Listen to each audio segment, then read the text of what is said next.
energy. Now, who is that? The United States has energy. A lot of countries have energy. China doesn't have any domestic energy except for dirty coal. Some countries have technology, but only the United States and China have that advanced technology, making them AI leaders.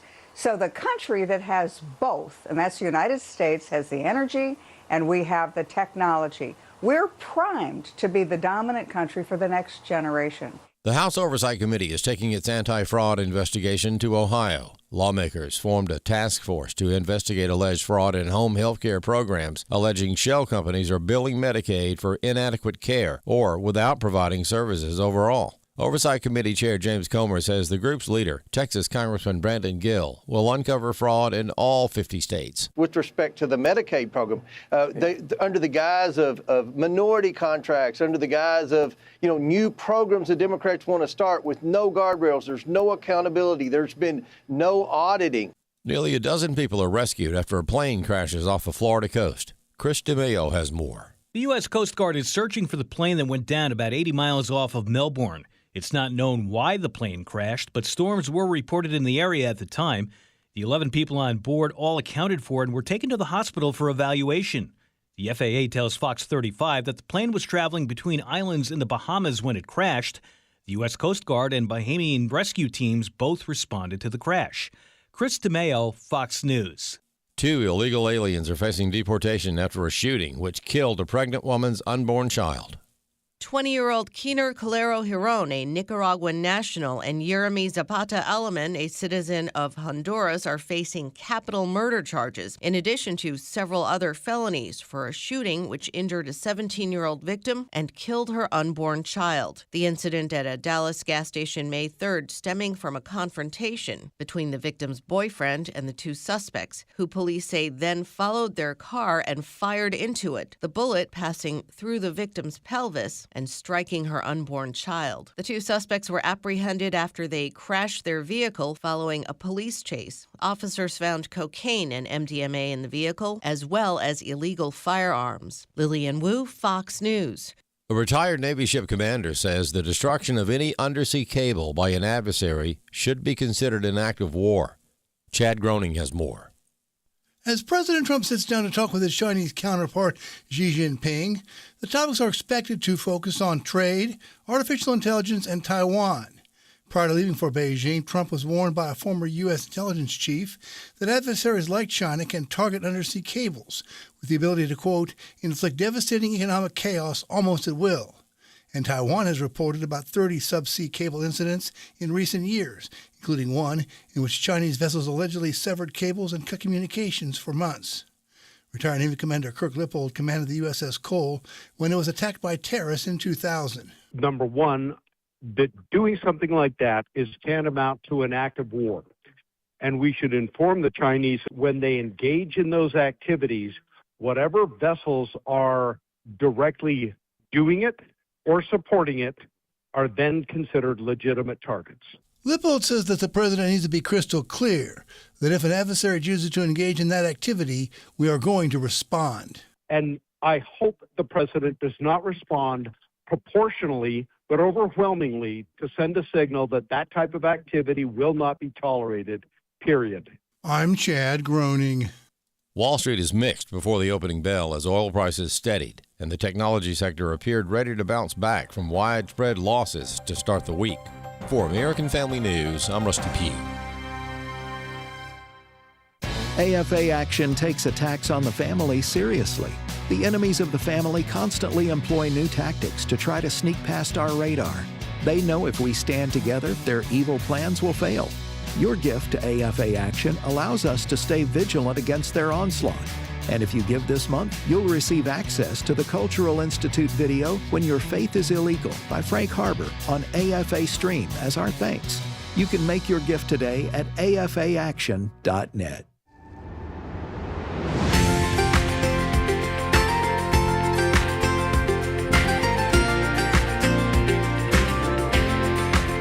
Welcome to Real Truth for Today with Pastor Jeff Schreve, Senior Pastor of First Baptist Church in Texarkana, Texas. Now, here's Pastor Jeff. Well, good morning and welcome to Real Truth for Today on American Family Radio. Pastor Jeff Schreve here. Hope you're having a a wonderful Wednesday morning. It is beautiful. It has been beautiful all week in Texarkana, Texas.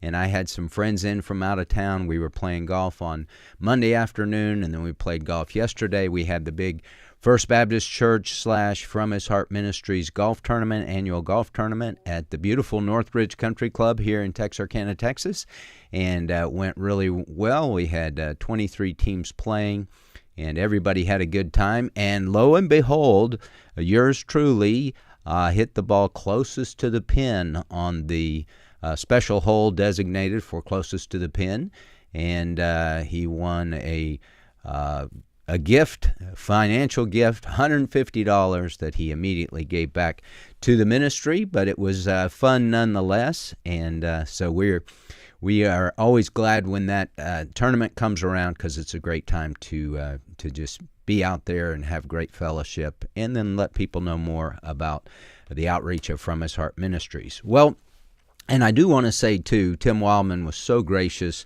American Family Radio sponsored, helped sponsor the tournament, along with Pray.com and Dunham & Company and a number of John MacArthur's ministry and a number of other places. And so we're very, very grateful. Okay, you're very familiar. 1 Chronicles 12:32, about the sons of Issachar. They were men who understood the times and what Israel should do. Now, when I think about the times as it relates to geopolitics, there's one of my friends that I go to talk about this stuff. He's been a frequent guest on Real Truth for Today, and that's Rod D. Martin. Rod is a geopolitical commentator and philosopher, the founder and CEO of Martin Capital. There's lots going on today. Donald Trump just landed in Beijing, China, for meetings with the Chinese leadership. And so, Rod, we have a host of questions we want to ask you about, but let's start there. Trump in China, what are the ramifications of that meeting? Well, the first one is we are in a radically different place than we were just a year and a half ago. You know, a year and a half ago, under the Biden-Harris team, we were facing the Chinese in control of the ports on both ends of the Panama Canal, the Chinese in functional control in Venezuela and Cuba, the very real prospect of a growing Chinese Navy to increasingly have basing rights in the Caribbean and just right at the openings to the Gulf of Mexico. We were facing a geopolitical disaster about which Washington was doing less than nothing. I mean, it was so bad that the Chinese actually were establishing a base in the south of Argentina that would have been able to threaten traffic around South America. So you're talking about the slow strangulation of the United States with complete United States complicity. The Democrats let this happen. If anything, they engineered a lot of this under the Clinton administration. The rise of China is directly attributable to Washington. So a year and a half later, here we are, and all of that is gone. You know, we have absolute rock solid control of the Panama Canal. Venezuela is in our camp. Cuba is about to fall. Iran is one of China's supposedly biggest allies, certainly one of its biggest sources of oil. That's offline now. And most importantly, in East Asia, all of China's choke points are now very plainly under U.S. control. Whether you're talking about the Strait of Malacca, through which 80% of their oil flows, or Sunda, or Lombok, or Makassar, wherever you want to look, the United States has developed in warp speed some kind of just world upending security infrastructure. Even India and Indonesia, which have always been pillars of the non-aligned movement, although to be fair, the Indians always seemed pretty aligned with the Russians, all of a sudden they flipped onto the American side with really solid agreements signed just in the last several months. So the world is turned upside down as Trump goes to Beijing. It's a completely different map. That map is closing in on China. We have a deep dive on that this morning at rodmartin.org that you should check out. And Trump goes into this in a position where China is under an economic squeeze because of the gas lines it's facing due to restriction of oil supply, and its options have diminished. So Xi Jinping has some hard decisions to make, but among them is this.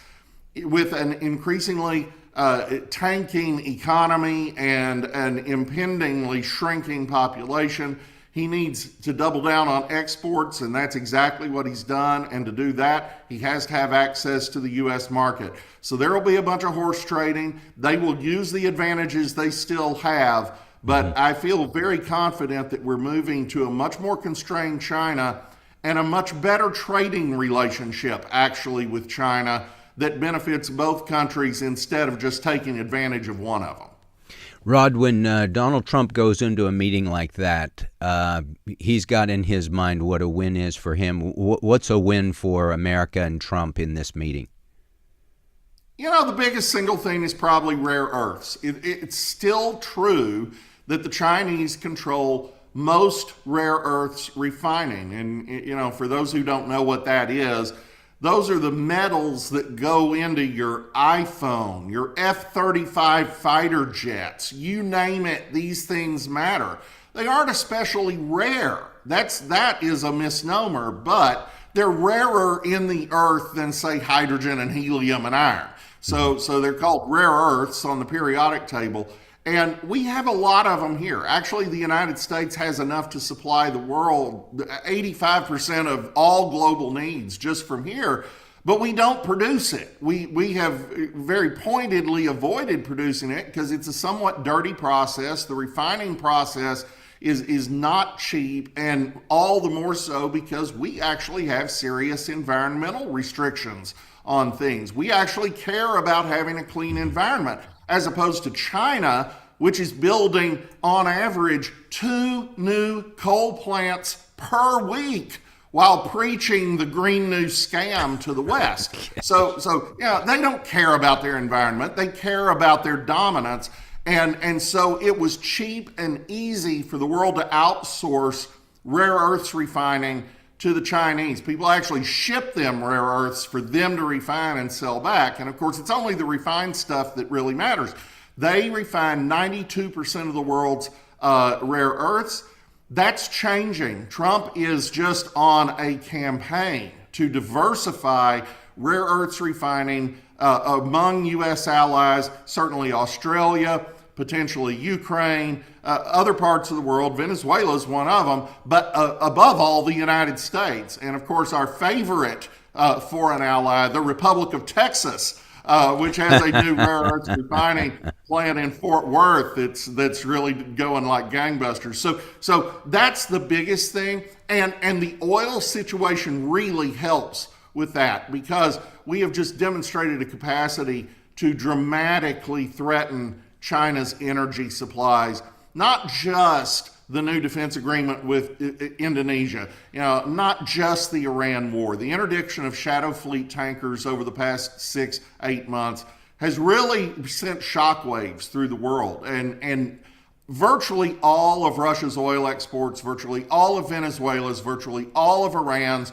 were going through those illegal shadow fleet tankers that now the U.S. Navy, but also the Indian Navy and the Belgian Navy and the Swedish Navy and lots of allied navies are helping us capture and take their oil and sell it, because it's illegal and they aren't allowed to have it. But that oil was 40% of China's imports. They're the biggest importer in the world, and that 40% was coming to them at a steep discount, which was propping up their economy in an illicit fashion. And now that's gone. So Trump has a very strong hand on energy. Xi still has a pretty strong hand on rare earths in the short term. We're talking 3 to 5 years tops, and they will both play those hands. So rare earths is big, energy for China. We may actually end up selling energy to China. That would be a boon to everybody because it's kind of hard to attack your oil supplier.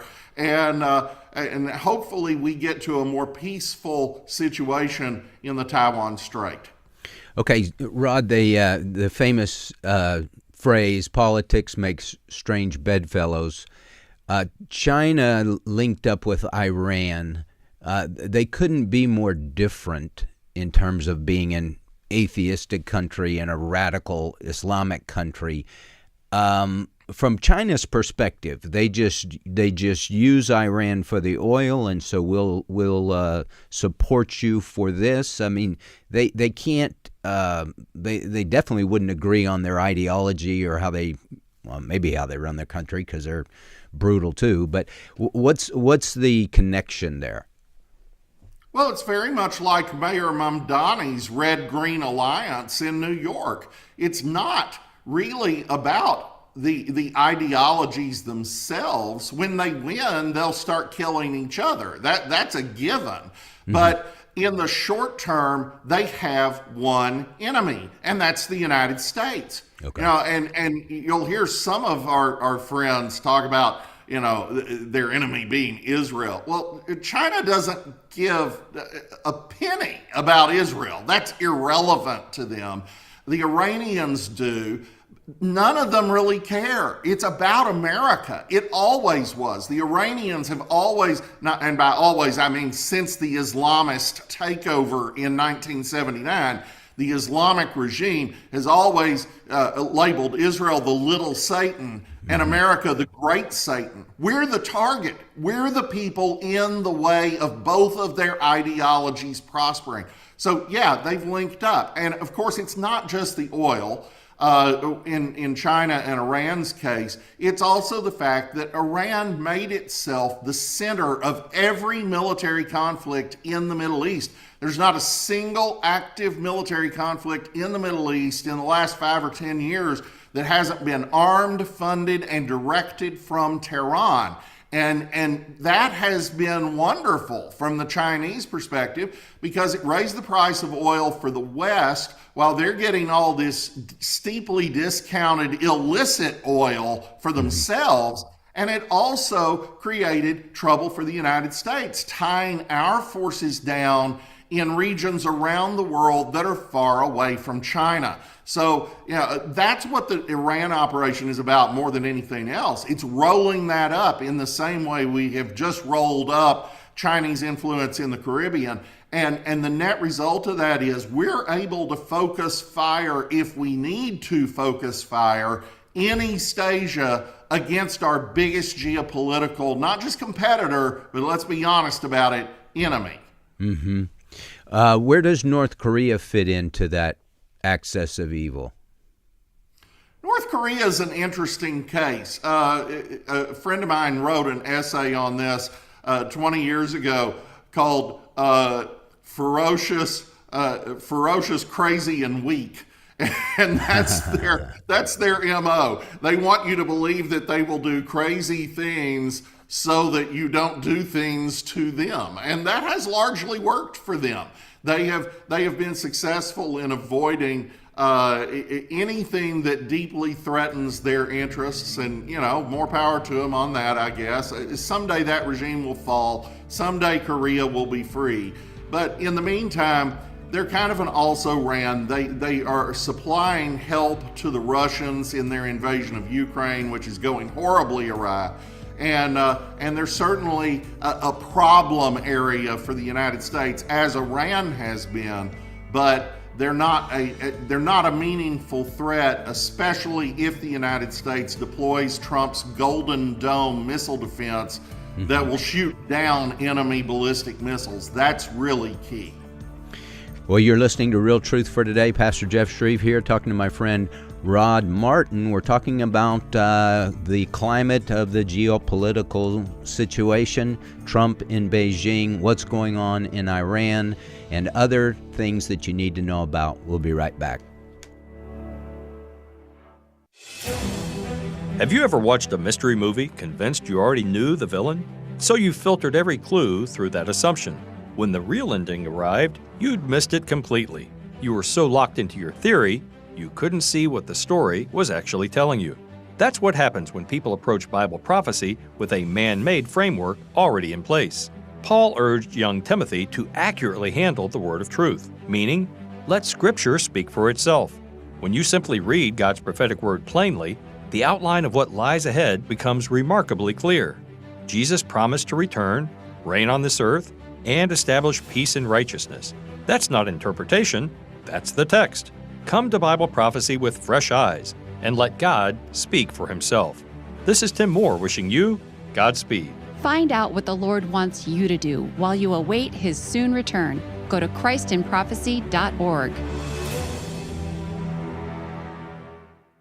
Cutting the cord? It's been the buzz phrase for quite a while now. There are lots of streaming services out there, but there's only one AFA stream. We have feature films and shorts to entertain you, documentaries to inform you, and teaching to enlighten you. So what makes AFA Stream different? All our content has scriptural themes or teaches truth straight from God's Word. Enjoy a lot of free content or become a Great Commission partner and unlock everything. Check it out today at stream.afa.net. American Family Radio is now available on iOS and Apple TV apps. That means even our content is in the world, but not of the world. Here's where both of you, or each of you, got it right and wrong according to Scripture. That's always our plumb line. And you can download these apps free from your favorite app store. The objective is to make disciples of the Lord Jesus Christ. AFR, available on iOS and Apple TV. And you can find even more app options at afr.net/apps.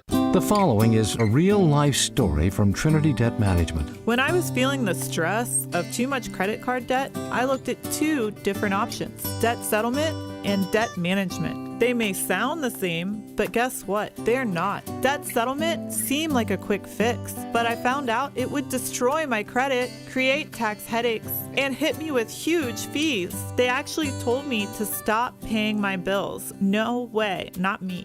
Then I turned to a debt management plan developed by the team at Trinity. They worked with my creditors, lowered my payments, reduced my interest, saved me thousands, and paid off my debt.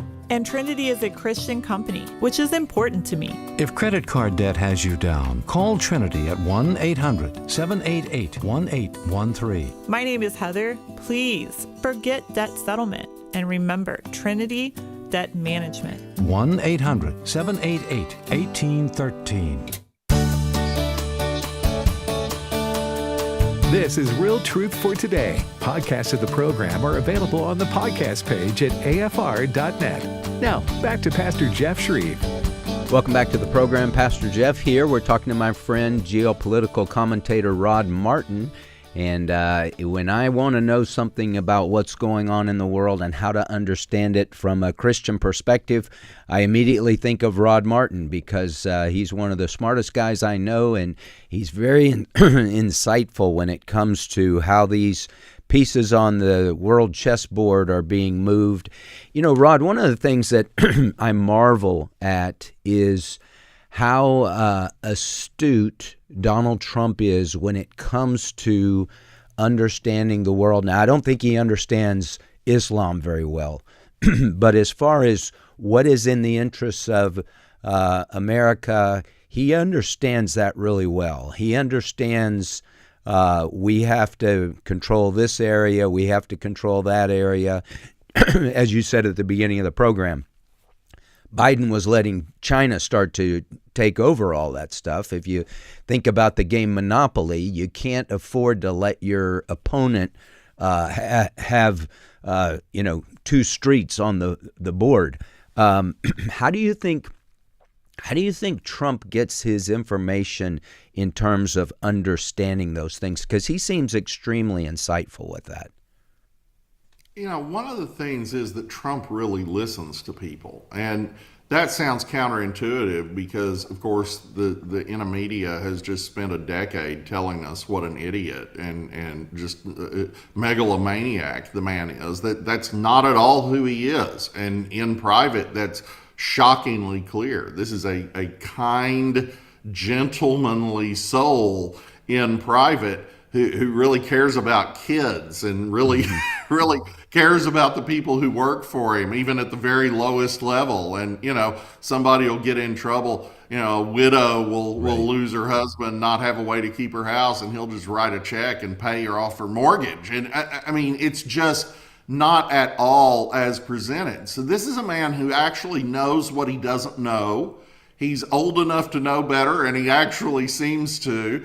And he plays this character in public that keeps his enemies off balance and guessing all the time. But it's not hard to read between those lines if you just want to, if you come to it honestly. And I had to do that because I was not for Donald Trump. I was for Ted Cruz. And before that, I was for Mike Huckabee. These are friends of mine. They're both good Southern Baptists. We have a shot at a good Southern Baptist president in 2015. And I was all excited about it. And then we lost. And now it's Trump or Hillary. And, the truth is I've been following Trump's career since the 80s. And I knew, this is not this crazy fascist that National Review wants you to think he is. Right. That's just not who he is. So who is he?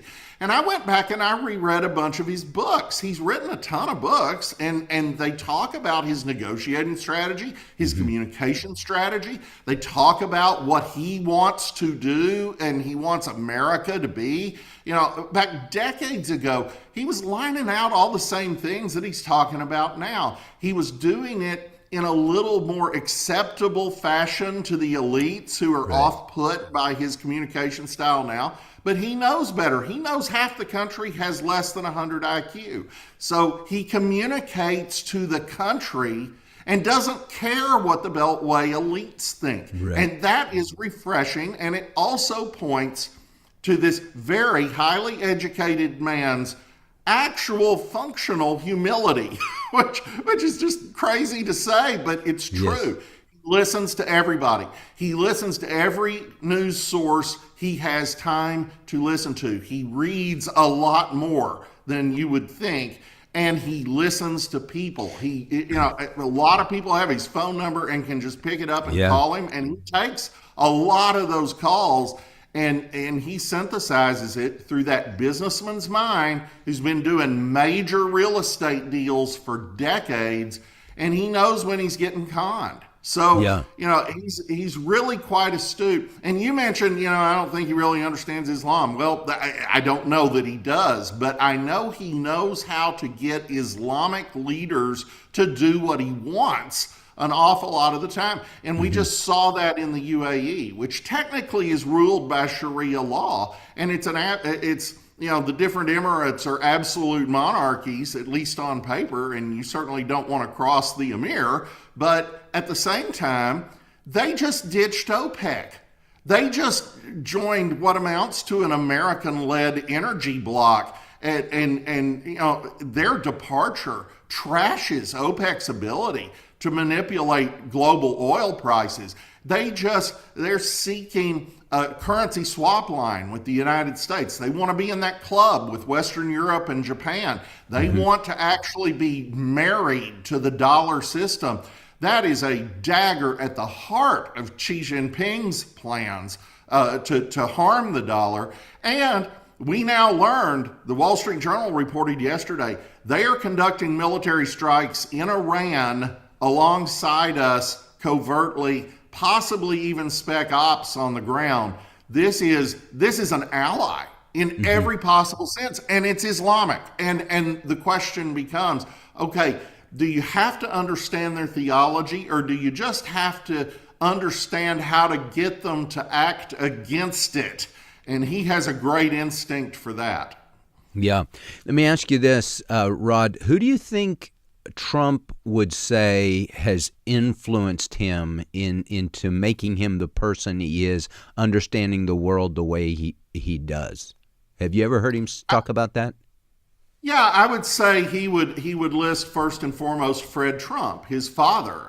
He was incredibly well parented, it turns out, by both his mother and his father. Not believers, certainly. I don't know if any of the Trumps are believers. I hope One or two of them are, and I hope one of those is the president. And we pray every single day for the Trumps' salvation, all of them. But for non-Christian people, I have to say, the Trumps have been shockingly good parents. And you see that in Donald Trump's life too. His kids love him. They're all remarkably successful and capable, and they love their folks. So Fred Trump is the biggest single influence, and Fred was a pretty amazing guy. I think we would have to be honest and say that Trump might not list Roy Cohn, but he should. And Roy, of course, was a fixture of American political life, particularly in the 50s and later. And in much later life, he mentored a young Donald Trump. Another one is Roger Stone, who has been a close friend of the president's for decades, and actually is the one who talked him into running for president. And so, these guys have taught him a savvy that is largely lacking in a lot of political types. And it applied, of course, brilliantly to real estate deals and then to media deals. Remember, he had the top-rated show in America. I think it had 15 seasons. That's not a small thing to pull off. And then on top of all of that, of course, it comes full circle into politics itself. So he's had some interesting mentors, and they are an interesting crew to be sure, but it worked. Okay, so Rod, we hear from legacy media, the rest of the world laughs at Donald Trump. They see him as a buffoon and a blowhard and all these things. The real story, from your perspective, from my perspective, is the rest of the world, those world leaders, they're afraid of him because Trump plays hardball. How do you see that? The American media has a very small idea of the rest of the world. It has always, throughout your and my lifetime, considered the rest of the world to be a handful of white European elites who all share their values and go to the same clubs and schools. And so, when they say that the rest of the world is, thinks Trump is a buffoon, no, they're talking about a handful of European leaders, business and political, who are just horrified by all of this. Well, why are they horrified by it? They're horrified by it because they're against the idea of nation states. They don't believe national sovereignty should exist. Nearly all of them are childless. They have no concept of the future, which is exactly why a country like Germany is willing to import virtually all of the population of Syria and just remake Germany. And it's hardly the only country in Europe to have done that over the last decade because they aren't future-oriented. None of these leaders have children. They don't have children. They're not planning for the future of their grandkids the way you or I are. Right. So there's that. But the third thing is Europe is freeloading. Europe and Canada have been living off the U.S. defense budget for decades. Britain has twice as many admirals as warships. The Germans show up at NATO exercises with broomsticks because they don't have enough rifles, and they lecture us. And they want us to do more in Ukraine. Mertz just told us that Iran is not our war. Well, Ukraine is not our war. That's you guys' backyard, and you can't do anything for them. And you've actually made yourself dependent on Russian energy so much that you've sent twice as much money to Moscow during this war as you have to Kiev. And I mean, they're financing Putin's war. So when Trump comes in and says, no, we're not going to do that anymore, and you're going to actually build real militaries, and you're actually going to police your own neighborhood, and we're going to help you, they're horrified by that in the exact same way that a lazy teenager is horrified when his dad says, you got to go to the gym and you got to get a job. That's what's happened. Now, the rest of the world, I just took you through a laundry list. My gosh, we just signed defense agreements with the two pillars of the non-aligned movement, for heaven's sake. We have built a completely new security architecture in the Far East. We are in the process of it in the Middle East. The only laggards are, in fact, Western Europe. And Eastern Europe is great. You know, that's the other thing. We shouldn't lump all of Europe together. Poland is a great ally. Sweden is a great ally. Even Estonia, which is the size of my table, Estonia is a great ally. When Trump said, hey, we'd like you guys to send some minesweepers, the Estonians say, heck yeah, we're sending them. So we've got an entire world filled with allies, and then we've got guys who are run by the European equivalent of the Democratic Party in Western Europe who poo-hoo and make these guys feel inadequate, and so they're super ashamed of what America is doing and American power because they might offend some of their friends in Brussels or Davos. That's not real. That's a joke. Yeah, very good.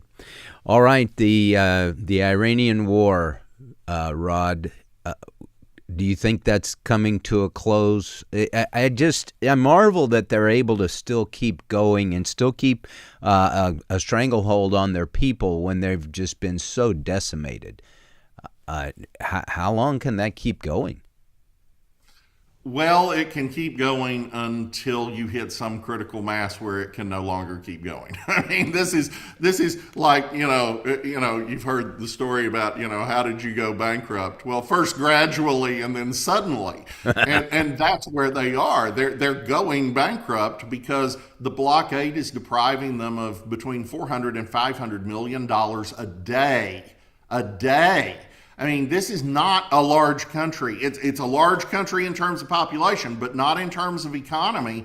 It's got 10 times the population of postage stamp-sized Israel, but only half of Israel's economy. I mean, 400 to 500 million a day is real money. Mm-hmm. So, and most of that, goes to funding the Iranian government. So we are depriving them of that. There was an interesting story yesterday. It's the second time the president has done this. He kind of ad-libbed on camera, as he's prone to doing, about how we wanted to send the Iranian people arms, but those darn Kurds stole it. Well, trust me, that's a signal and a distraction. It's a signal that we are arming and training the Iranian people, or at least the right Iranian people, as we speak, and that's part of what the ceasefire is about. It's buying time for that process. It's also a distraction to the people who take that and say, oh, Donald Trump got hoodwinked. What an idiot he is. Right. So he throws his enemies off while he tells you what he's doing. And Goldie Gamari did a great job of spelling that out yesterday. She pointed out that, and of course, she's an Iranian exile who has been a member of the Ontario Parliament in Canada, and she's become a human rights activist. Goldie was pointing out yesterday at some length that the president posted without comment a video of Mark Levin talking about what he would do if he were president in terms of arming and training key forces within Iran. The president reposted this, didn't comment on it, which tells you he agrees with it, and that's your signal. So the ceasefire is buying some time for us to get things in place for the final run at the Iranian regime. It's also buying time for this summit because there are some things we would like China to do to help us with Iran, and they may not go for it, but they might, because we saw the Iranian foreign minister went to Beijing last week, and he got a tongue lashing from the Chinese. They are not happy with what the Iranians are doing because it's hurting the Chinese economy. And so you may see China flip on Iran, and if not, you may see them pull back even from that help, that very little help that they're giving now. Well, we're talking to Rod Martin, geopolitical commentator and philosopher, the founder and CEO of Martin Capital. You're listening to Real Truth for Today on American Family Radio. Pastor Jeff Schreve here, your host. When we come back from the break, we'll be taking your calls, 888-589-8840. That's 888-589-8840. If you have a question or a comment, give us a call and let's talk.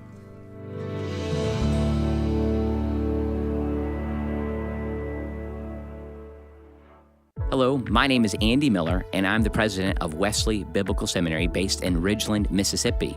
We are developing trusted leaders for faithful churches, and we do that based in the authority of Scripture and in the reality that Christians can be transformed. We do that also through bachelor's, master's, and doctoral degrees. We'd love for you to learn more about Wesley Biblical Seminary at wbs.edu, where we're developing trusted leaders for faithful churches.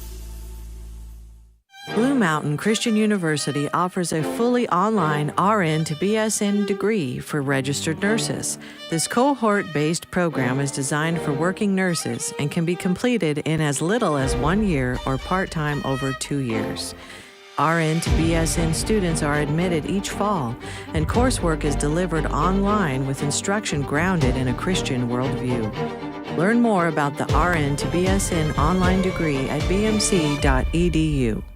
I once had a vehicle with an emergency button, and I quickly learned the hard way not to press it unless it was truly needed. Hi, I'm Jim Scudder with today's Moment in Grace.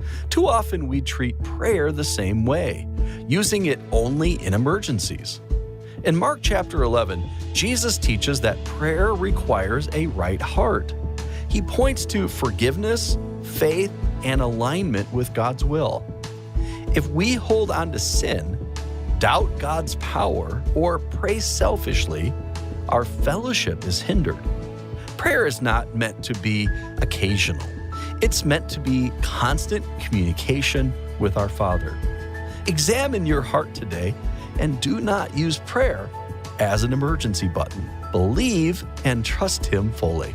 For more daily devotionals delivered straight to your email, go to ingraceradio.com. Maybe this is you too. There's enormous frustration right now with healthcare costs. It is amazing. Healthcare costs for families in the last 20 years have almost tripled, and it just keeps getting worse. All this to say, this is why MediShare is so in demand right now. People are looking for alternatives, and MediShare is proven. You can save thousands of dollars a year and actually like it more. Over 1 million Americans are now part of healthcare sharing, and MediShare is the gold standard. It's trusted, it works, it's been helping people save money and have peace of mind now for 30 plus years. It's not some big impersonal thing either. It's a community of people like you helping each other. So yeah, if you're frustrated too, here's your chance to make a refreshing change. You'll notice the difference as soon as you call. They're easy to talk to. You can get a price within 2 minutes. Here is the number. Call 833-44-BIBLE. That's 833-44-BIBLE. 833-44-BIBLE. If you'd like to contact Pastor Jeff, email pastorjeff@fromhisheart.org. Now, back to Real Truth for Today with Pastor Jeff Schreve. Welcome back to the program. Pastor Jeff here, talking to my friend Rod Martin. We're talking about what is going on in the world. Rod is a very astute geopolitical commentator and philosopher, and we've been talking about a host of things. And Rod, one of the things that has come up, people, the left hates Donald Trump, no big surprise there. They're against whatever he's for. But he got asked, I don't know who the interviewer was, but he got asked about inflation. And, in my very simplistic thinking, Trump is trying to prepare a gourmet meal for America, and they're pulling the roast out of the oven after it's been in there 5 minutes and saying this is not done. And so this is what he was asked about inflation. This was his response. You go back to just before the war, for the last 3 months, inflation was at 1.7%. Now, we had a choice. Let these lunatics have a nuclear weapon. If you want to do that, then you're a stupid person, and you happen to be. I know you very well. Anybody that wants them to have a nuclear weapon is a stupid person. So we said we're going to take the greatest stock market in history, and we're going to go down a little bit, and actually that turned out to be incorrect because our stock market is now at the highest point in history, which frankly surprised a lot of people. It's a very simple message. Iran cannot have a nuclear weapon. So I think what he said is pretty easy to follow. Yeah, we're going to have some some dips here, and actually increases in inflation and things like that for the greater good. His tactfulness is not always the best as far as just poking everybody in the eye. But what do you make of that clip, Rod? Tactfulness is sometimes overrated. Jesus was frequently not very tactful. And Ezekiel is just off the chart. And check out Elijah mocking Baal to his priests. I mean, the Bible's full of this, so I don't get too bent out of shape about any of that. But the truth is, he's right. You'd have to be pretty stupid to want Iran to have a nuclear weapon, as some of our leaders clearly have. And you have media figures who are like, why shouldn't Iran have a nuclear weapon? We have one. Fair is fair. No, that's not how things work.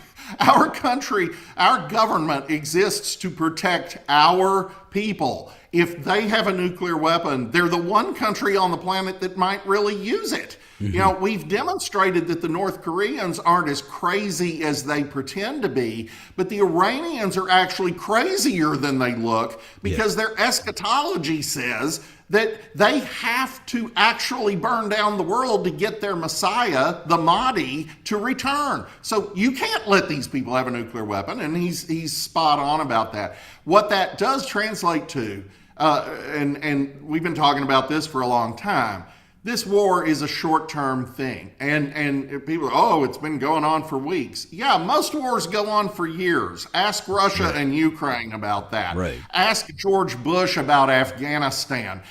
This has been weeks. We've eliminated probably upwards of 70% of the targets we could eliminate in Iran. There's not a lot left that we really need to go after, and the ceasefire has given us time to find what they've hidden. So that's a short-term thing, and when it's over, then oil prices come down significantly. But that's also in the context of all this Venezuelan supply coming online, which wasn't before, because the socialist kleptocrats that ran Venezuela were destroying that oil industry through just ineptitude. And now you've got American companies coming back. They're the ones who actually built those fields and built those facilities in the first place. They know how to run them. They're coming back in. They're getting them back online. That will enrich Venezuela, but it will also bring down the price of oil. And same thing for Alberta. We just signed this new deal for a pipeline that can carry 500,000 barrels a day from Alberta into the United States.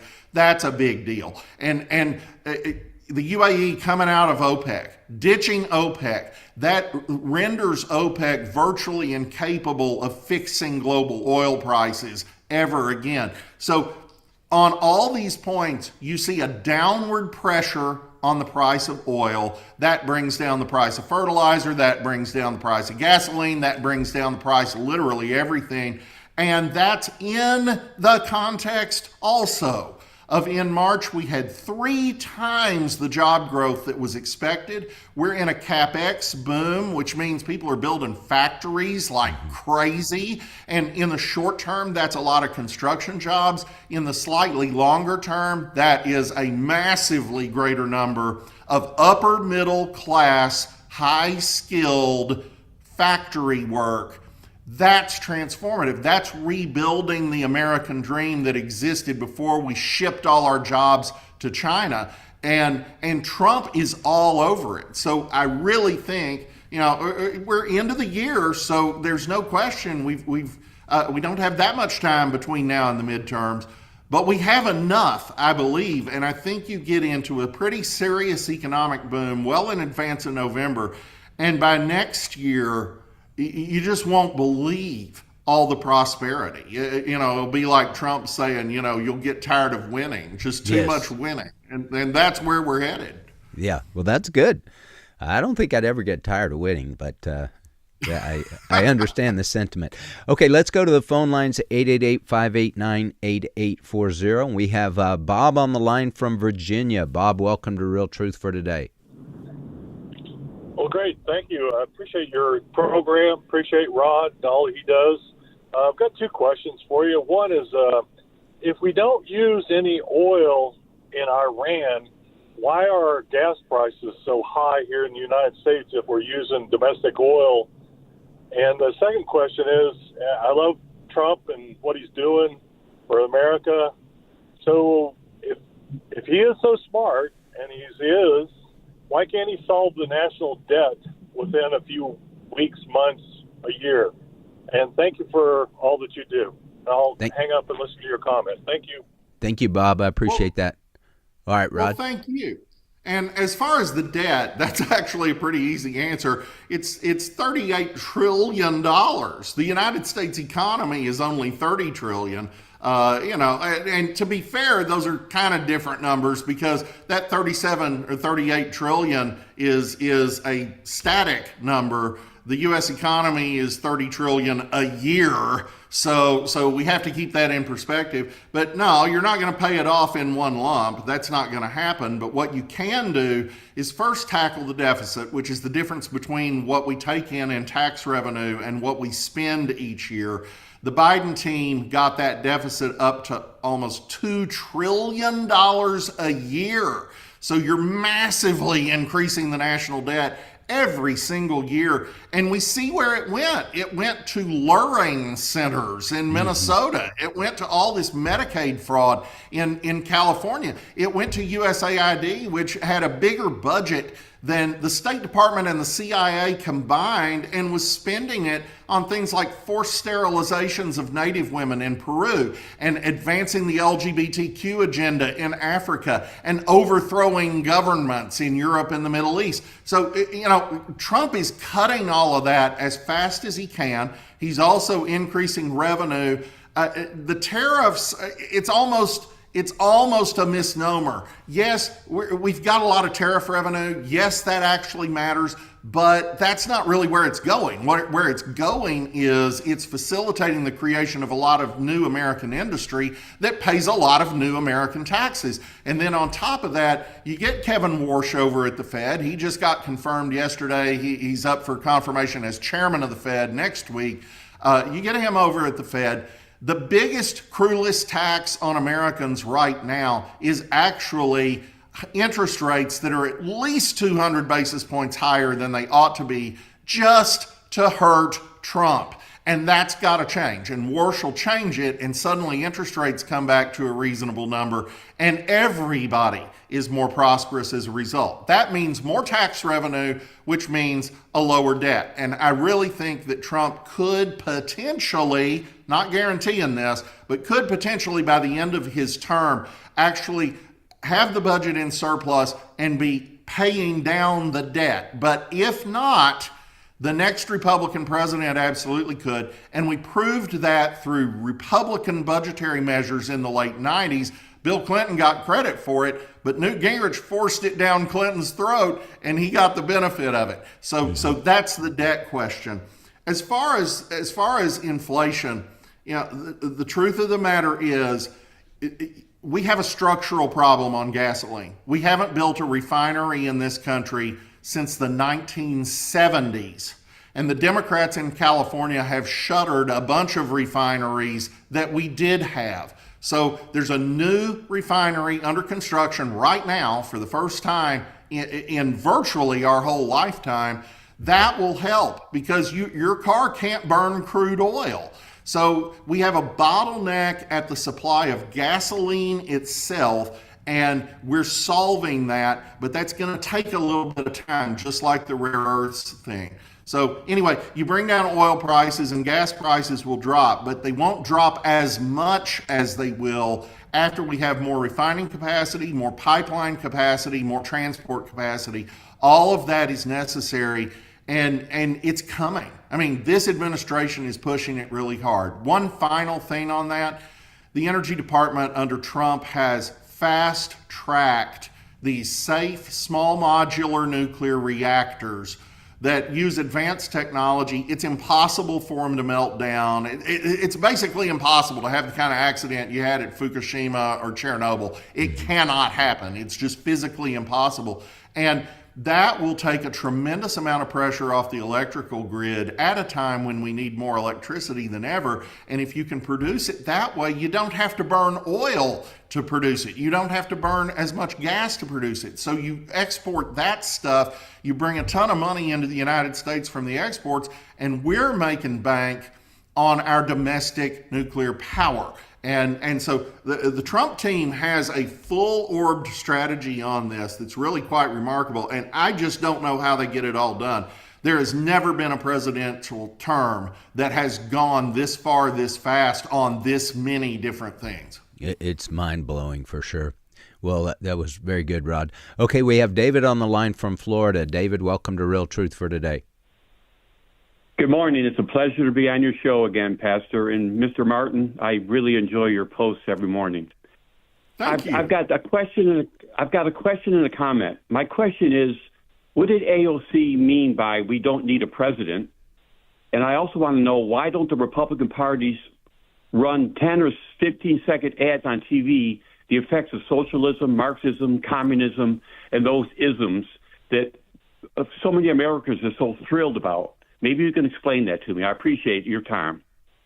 Thanks, David. Well, the Republican capacity to shoot itself in the foot is almost infinite. So if we are not doing a good job of explaining the horrors of socialism, that is very much on us. And you should go to town halls and you should speak to your local political leaders and gripe at them and tell them to go gripe at those who are higher ranking than they are, because they actually do listen to those things. When people are discontent, it worries them. They might lose their cushy elected position. As far as the rest, I would point out that we have a moment in time here that is quite extraordinary. It is unique in the last 90 years. AOC says we don't even need a president. I can't read her mind. I don't know what she means by that, but I know what her party has always meant by that. In the 1930s, the Democrats, during the height of the Depression under FDR, set up what we call the deep state, or the administrative state, this enormous labyrinth of administrative agencies that unconstitutionally wield legislative, executive, and judicial power, mixing the branches, eliminating checks and balances, all while, and I stress while, having no accountability to anybody. The president can't fire these people. They have effectively college professor level tenure. And so the Trump team has come in and taken direct aim at that. We're actually making an effort to change that. But the truth is, the Democrats liked that. And you say, well, that seems like it would reduce FDR's power. No, because he filled all those agencies with Democrats. And those Democrats have been appointing their successors ever since. So there are 2.8 million people running the government all day, every day, one elected president, and a handful of political appointees. There's no way any Republican ever wins that fight unless he actually changes the terms of the game. That's what AOC wants. She wants an unaccountable socialist bureaucracy like the nomenklatura in the Soviet Union. Donald Trump wants to restore constitutional governance, and it's happening. We just have a lot of work yet to do. Very good. Well, Rod, it's always a pleasure, my friend. Thank you for coming on, and thank you for sharing your insights.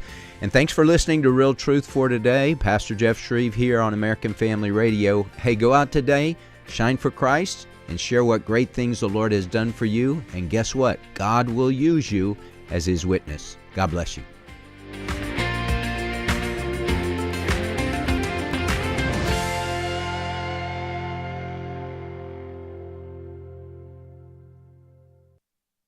The views and opinions expressed in this broadcast may not